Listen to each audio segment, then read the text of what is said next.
सेठ दुर्गादास और उनकी धर्मपत्नी आशा देवी का रामनगर में एक सभ्य परिवार था। दुर्गादास ने अपनी मेहनत से खूब धन दौलत कमाया था, पर दुर्गादास को एक दुख था कि उसके इकलौते बेटे मोहन को शराब और जुए की बुरी लत थी। वो रोजाना शराब पीकर बेसुध होकर देर रात घर लौटता था। मोहन की रोजाना शराब और जुए की लत ने सेठ दुर्गादास की चिंता बढ़ा दी थी। हर समय दुर्गादास और आशा मोहन को लेकर परेशान रहने लगे।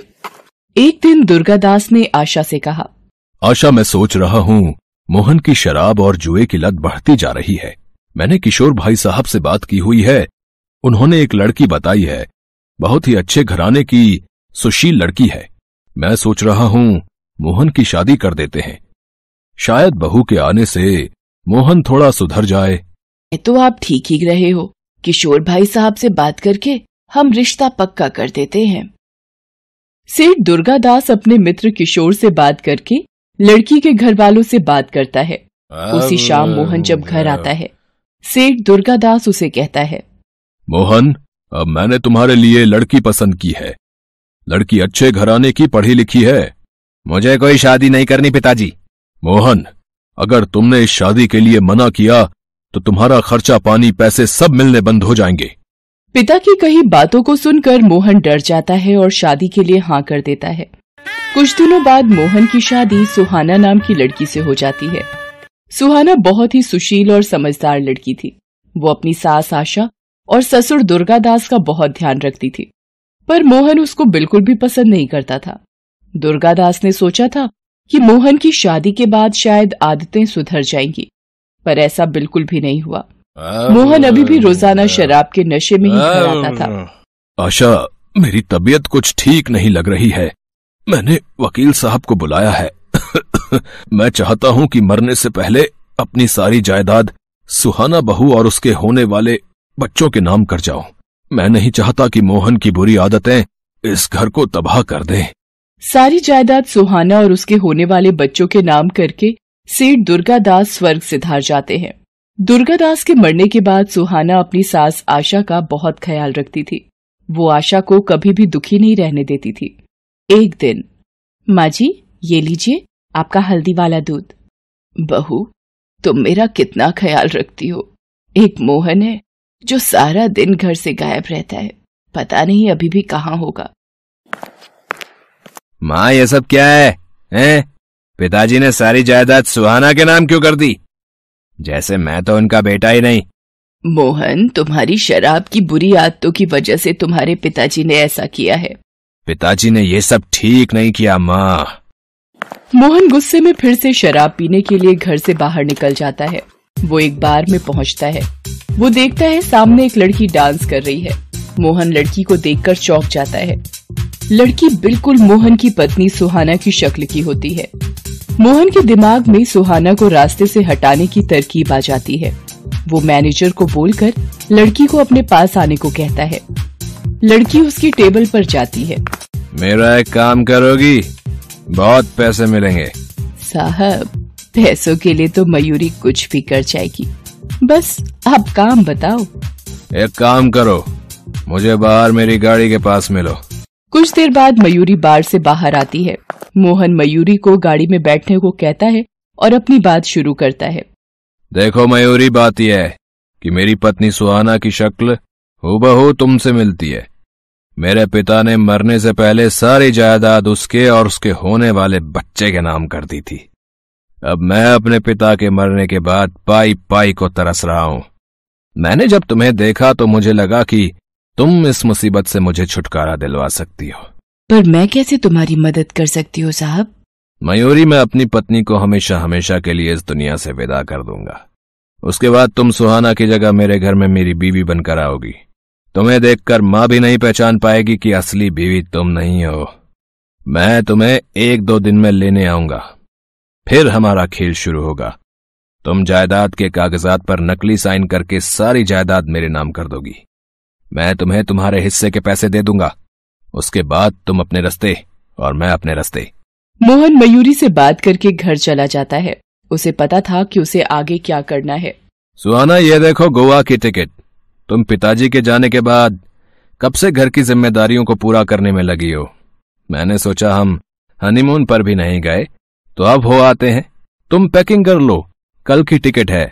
पर माँ जी को अकेला छोड़कर हम कैसे जा सकते हैं? बहू, मुझे पता है तुम मेरा बहुत ख्याल रखती हो, पर मोहन का भी तो तुम्हारे लिए कुछ फर्ज बनता है, और ये तुम्हें घुमाने ले जा रहा है तो मुझे बड़ी खुशी होगी। तुम दोनों हमेशा खुश रहो मेरे बच्चों। मोहन सुहाना को गोवा ले जाता है और एक जहाज किराए पर लेता है और मौका देखकर, सुहाना देखो वो मछली कितनी सुंदर है। कहाँ? मुझे तो दिखाई नहीं दे रही। अरे थोड़ा नीचे देखो। मोहन बचाओ, मैं डूब जाऊंगी। मोहन सुहाना को समुद्र में धक्का दे देता है। सुहाना बचाओ बचाओ चिल्लाती रहती है, पर वो उसकी आवाज को अनसुना करके चला जाता है और गोवा से सीधा वापस रामनगर आ जाता है और मयूरी के घर जाता है। अब तुम्हारे नाटक का वक्त आ गया है, मेरे साथ चलो। मोहन मयूरी को सुहाना बनाकर घर पहुंचता है। सुहाना बिना आशा के पैर छुए मोहन के साथ कमरे में चली जाती है। आशा को अजीब लगता है, पर दोनों को एक साथ खुश देखकर वो कुछ नहीं बोलती। एक दिन, ये आजकल सुहाना बहू को क्या हो गया है? जब से गोवा से आई है कुछ पतली पतली सी है, न पूजा पाठ करती है न चाय नाश्ता बनाती है, हमेशा अपने कमरे में ही रहती है। एक बार पूछ कर आती हूँ, शायद तबीयत ठीक ना हो। सुहाना बहू, आजकल बड़ी देर तक सोती हो, तबीयत तो ठीक है तुम्हारी? ए बुढ़िया, मेरी नींद खराब मत कर, मैं बिल्कुल ठीक हूँ, और जल्दी उठो या देर तक सो। तेरे बाप का क्या जाता है, यहाँ से जा और मुझे सोने दे। आशा कमरे से रोती हुई बाहर आ जाती है। उसे यकीन नहीं होता कि सुहाना इतनी कैसे बदल गई। मोहन कई बार मयूरी को जायदाद के कागजात पर नकली साइन करने की बात कह रहा था, पर वो बार बार टाल देती थी। एक दिन, मयूरी, मैं कितने दिनों से तुम्हें बोल रहा हूँ कागजात पर साइन कर दो, पर तुम इतने दिनों से टाल रही हो। अगर तुमने ज्यादा समझदारी दिखाई या कोई हेरा फेरी की तो याद रखना, मैं तुम्हें इस घर में सुहाना बनाकर ला सकता हूँ तो निकाल भी सकता हूँ। अरे डार्लिंग पतिदेव, वो अभी मैं नकली साइन की प्रैक्टिस कर रही हूँ, जैसे ही सीख जाऊंगी कर दूंगी। मोहन गुस्से में वहां से चला जाता है। मयूरी के बॉयफ्रेंड सतीश का फोन आ जाता है। अरे मेरी जान मयूरी, कहाँ हो आजकल? बाहर में भी नहीं दिखती। बस समझ लो एक मुर्गा फंसाया है जिसे हलाल करना बाकी है बस। मयूरी सतीश को सारी बात बताती है और शराब पीने के लिए घर आने को कहती है। कुछ ही देर में सतीश अपने कुछ दोस्तों के साथ मोहन के घर आ जाता है। मयूरी सतीश और उसके दोस्तों के साथ शराब और सिगरेट का नशा करने लगती है। इतनी देर में आशा आ जाती है और वो मयूरी से कहती है, सुहाना बहू, ये सब क्या चल रहा है और ये लोग कौन है? तुम इन गुंडे लोगों के साथ बैठकर शराब और सिगरेट पी रही हो? तुम्हें शर्म नहीं आती? इस घर की बहू होकर तुम ये हरकत कर रही हो। आने दो मोहन को जरा।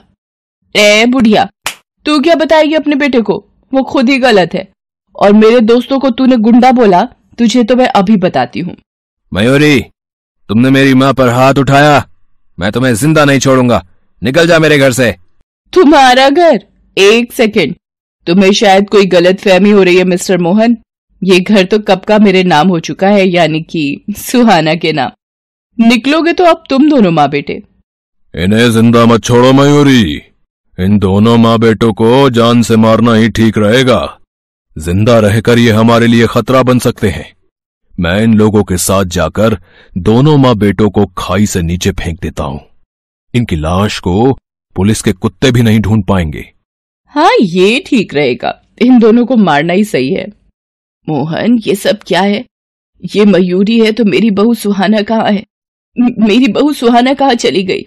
तुम्हारी बहू सुहाना को तो तुम्हारा बेटा कब का जान से मार कर आ चुका है। गोवा में इसने उसे समुद्र में फेंक दिया था।